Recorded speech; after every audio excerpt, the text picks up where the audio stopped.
Ladies and gentlemen, please take your seats. We're always bouncing between two worlds, and if you're within the sound of my voice, that must mean that you're in the seats with once more. As always, my name is Dave Voigt, and I'm the host of this podcast, where we sit down with a wide ranging variety of entertainment industry professionals, and we pick their brain about current projects, state of the industry, how they got started, and so very much more in a lightened and a conversational fashion. If you like how we do things around here, I'm going to assume that you do, because let's face it, you're listening right now. And if you are, please keep listening and subscribe. Hit that subscribe button, gives you a 5-star rating on your podcast provider of choice. We're available pretty much everywhere, places like Apple, Amazon, Spotify, Google, plus we archive every single one of our episodes over at our In the Seats YouTube channel. So if you can give us a like and subscribe there as well, we'd absolutely appreciate it. Also, don't hesitate to check us out on social media. We're on the Facebook, the Twitter, the Instagram, the Letterboxd, the TikTok, the Threads, the Blue Sky. I lose track, but we're in the seats for all sorts of fun updates. And then finally, and I do dare say most importantly, please pay us a visit over at intheseats.ca for all latest and greatest from the world of film, television, basically the moving image at large. Because guess what? If we love to watch it and write about it and talk about it, we love it all that much more when you come by and read about it and listen about it. So please do us that ultimate kindness. Come on by and pay us a visit.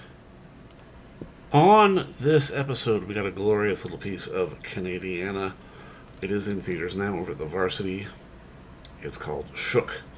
Our friends over at Elevation Pictures. It's a story of the city, really, because after a run-in with his estranged father, a young aspiring writer, Ashish, or Ash, as his friends, learns a secret that's going to force him to balance family, love, and success while navigating the divide between the city life that he loves and the suburban reality that he wants, or he thinks that he wants.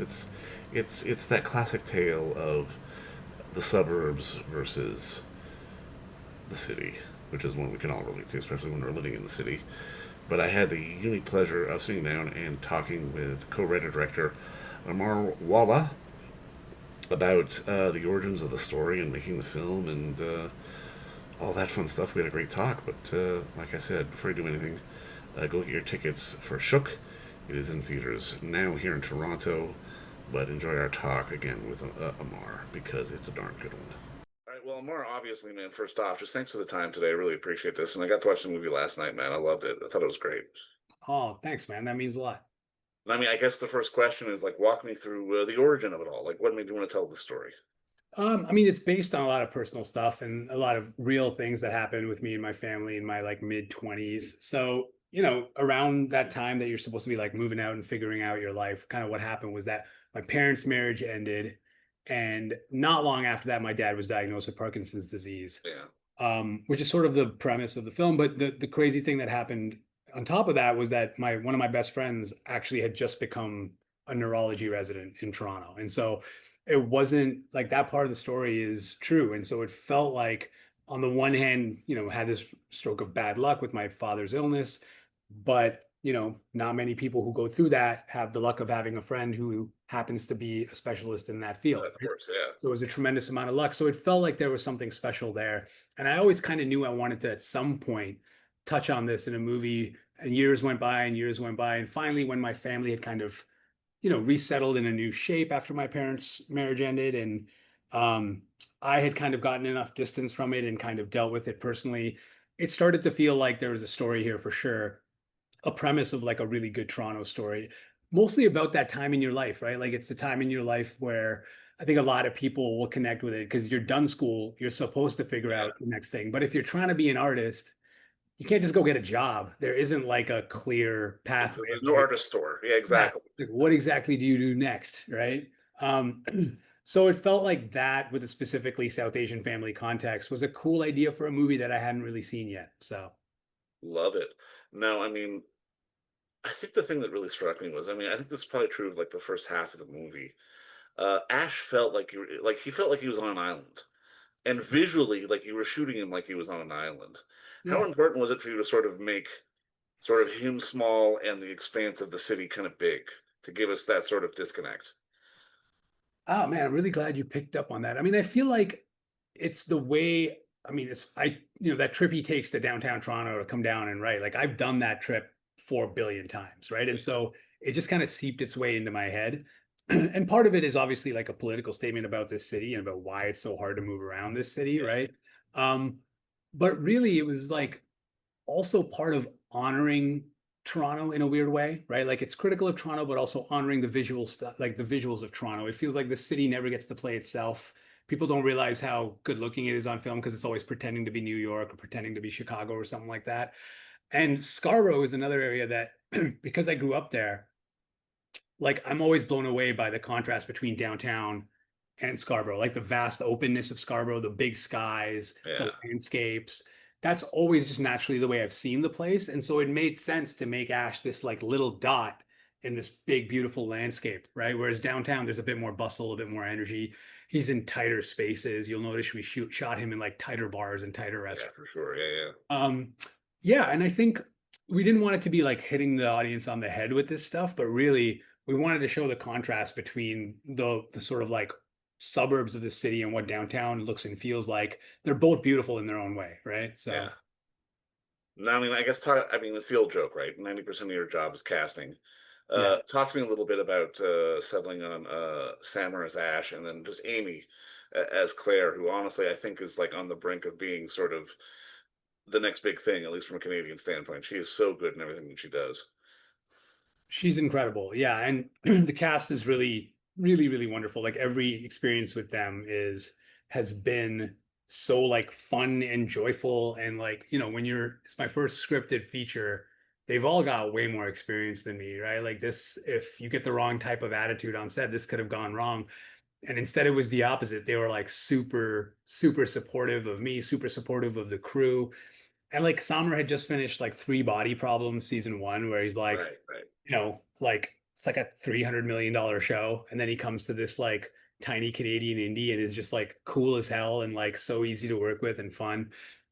The chemistry, I'll give myself credit for the casting, but I will shout out one of our producers, Ryan Bobkin, who really is like a casting whiz and really had instincts about all these actors.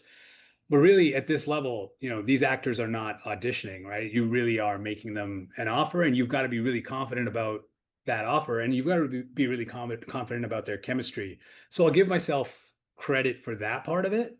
But really, it was them. Like they came on board and like really gave it everything they got.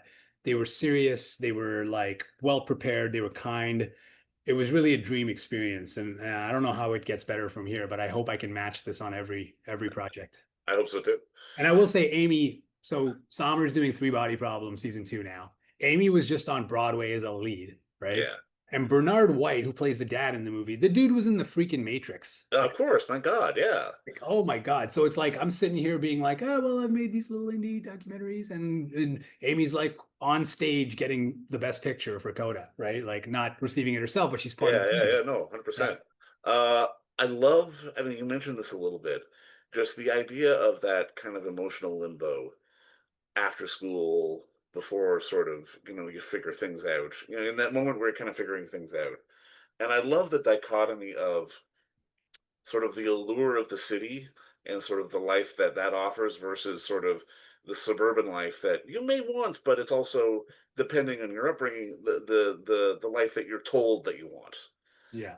How important was that to sort of really give, I guess, the push and pull, like to really show the struggle of the two? I think it was one of the core themes of the film, right? Is that like there's a line in the movie that where Ash talks about, even though like downtown Toronto is so close to Scarborough, it feels like a world away, right? I'm paraphrasing, but like I feel like that's something like a lot of people in this city and who kind of grew up in the suburbs of this city feel. And it doesn't have to be Scarborough, it could be North York, it could be Markham, it could be, Mississauga, but I think that's true of a lot of major cities, right? And if you are, especially if you're trying to be an artist and you don't have connections to sort of like the power structures of a city, Yeah, right? The institutional world of a city, you might as well be from a completely different country. So that's something that specifically in Toronto, I had not really seen that sort of like theme get touched on in film.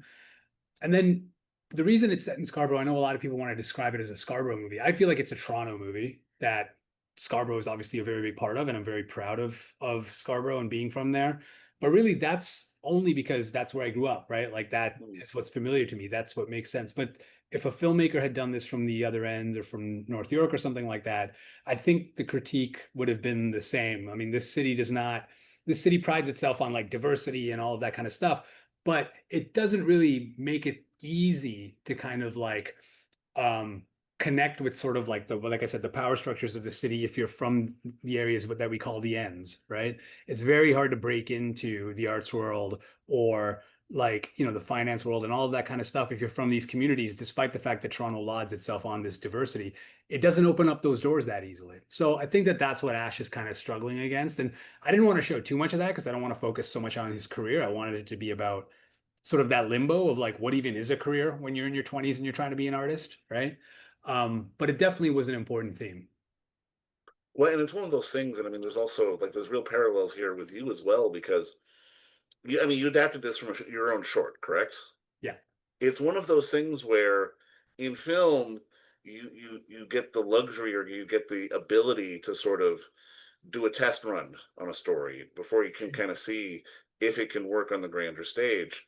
How important was sort of the working it out sort of in the short form for you in terms of really deciding that like this might actually work? Yeah, it was important for a couple of reasons. Like number one, I had sort of worked primarily as a professional filmmaker in documentary form, Mm. and it's a form I love and I really really care about. But I had been craving going back to scripted work. Like all of my shorts, early shorts were all scripted, and documentary is just easier to kind of get into. You can grab a camera and go, and I had a little bit of success early on with that, and it led to a career. And so I was really eager to like just artistically exercise those muscles again. So sit down and write a script and primarily work with actors. That's the one big difference, right? A lot of the other stuff with documentary is very similar in terms of the like shooting and camera and all that kind of stuff. Obviously, it's slightly different technique, but the goal and the sort of like outcome, if you do it right, are kind of the same thing. The one major difference is actors. And so I really wanted to practice that and work those muscles again.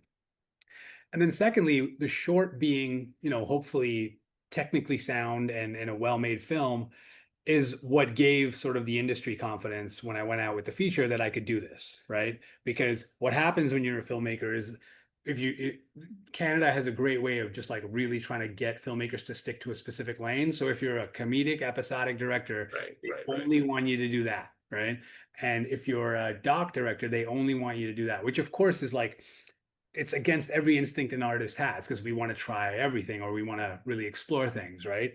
And so I knew I would need a piece of proof, no matter how many awards I won as a documentary filmmaker, to show that I could work with actors and do the scripted thing. And so that was the other reason why I felt like it was important to do a short first. I always knew it was going to be a feature at some point. Mm. And then I say the biggest thing that changed is that the tone of the feature is way funnier than I thought it would be originally, right? That's partly the actors, but I'll give us some credit for the writing as well. But yeah, the feature is just much lighter and much more fun. The short is pretty dramatic, right? So Well, and I mean, and that's I think that's something that stood out for me as well, just being able to have that uh naturalistic sort of almost self-deprecating kind of humor yeah, in many ways because I mean again this is very much a story of we all want life to go one way but at some point we all learn that it's like no it's going to go this way and we just have to sort of follow it. totally. You got to go with it, right? How big was it for you to sort of I guess flex the different muscles, like you said, between doc filmmaking and narrative. Because I mean, on one end, obviously, like you said, in many ways, doc filmmaking is you pick up your camera, you have your deck for editing, you work on it, and then you discover the movie. Yeah. When you're dealing with crews and people and actors and sort of all those dynamics, I've got to imagine you find the movie in a very different way than you would from sort of the documentary process. Totally. Yeah, totally. You've got to embrace. I mean, one of the big lessons for me was like, the tone on set and the process of making it really kind of has to be honored in the edit. Like in the doc, you find the movie in the edit from scratch, right? Yeah. Perhaps I thought maybe there's a little bit I thought, the script would really be our beacon, and it was in the edit. But part of what I said earlier, which is that the movie is funnier than we thought, part of that is because there was just such a light tone on set. Everyone was having so much fun and everyone was so warm that kind of seeped its way into the performances a bit. And a lot of the really funny parts in the movie, where I've watched it with theatrical audiences many times now, the laughs are way bigger than I thought they would be. Yeah, I think in part because the performances are so strong, but also a lot of the parts that are in there that are funny are improv that we didn't write, right? And that's 100%. stuff Yeah. that I my instinct originally was like maybe I should cut some of this stuff out. Like it wasn't, the movie's not supposed to be this funny. But really what I realized was like, no, you've got to honor the vibe you had when you made it, right? Like it may have been different than what you wrote, but that feeling, that vibe between the actors is there. It's in your footage. You can't get rid of it now. So you've got to dive right in and you've got to lean into it. And I thought we were writing a drama that was kind of funny, and now it feels like almost like half-half. Like a lot of people see the movie as a comedy, right? And that's really surprising to me, because that's definitely not was not the original intention.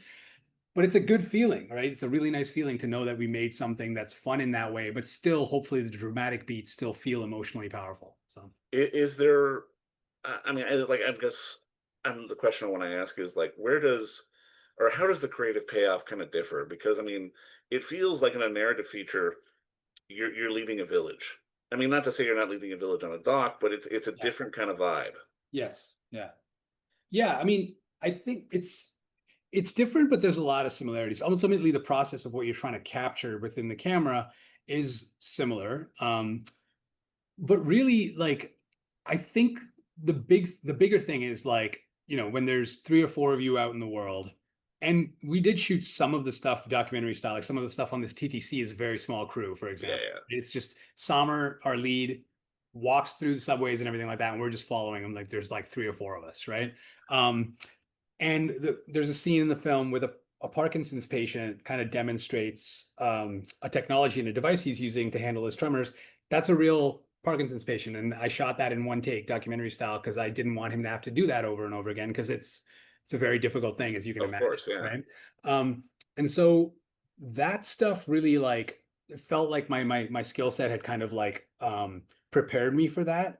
But I was surprised at how much the documentary stuff prepared me for traditional coverage of shooting and things like that. Because really, like, when you come up and you go through film school and all that, shooting coverage in a traditional way seems like a basic way to make movies, but that's actually a privilege. You know what I mean? Mm. It takes a certain amount of money to be able to shoot coverage and be able to shoot on sticks or on a dolly Yeah. smoothly without handheld. And as a documentarian, I've shot almost everything handheld, right? So I was craving shooting smoothly, shooting slowly. I was craving all that, and it takes resources.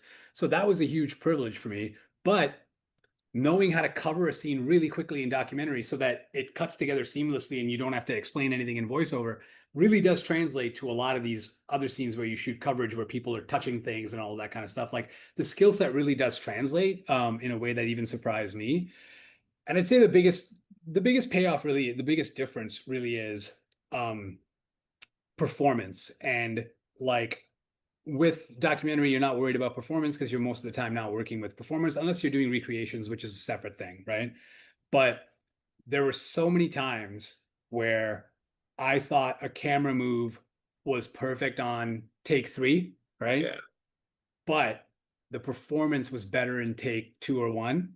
And every single time by the end of it, we went with performance over camera move every single time, right? So there's a bunch of oneers in the movie, small oneers, really tiny ones that like are kind of built around performance. And there's so many where I'm like, oh, this camera move is so perfect. I remember on set, like if you look at the outtakes, I'm like swearing after this one take where it's like, yes, booyah, we got this one. It's so perfect. It was a perfect, everything aligned.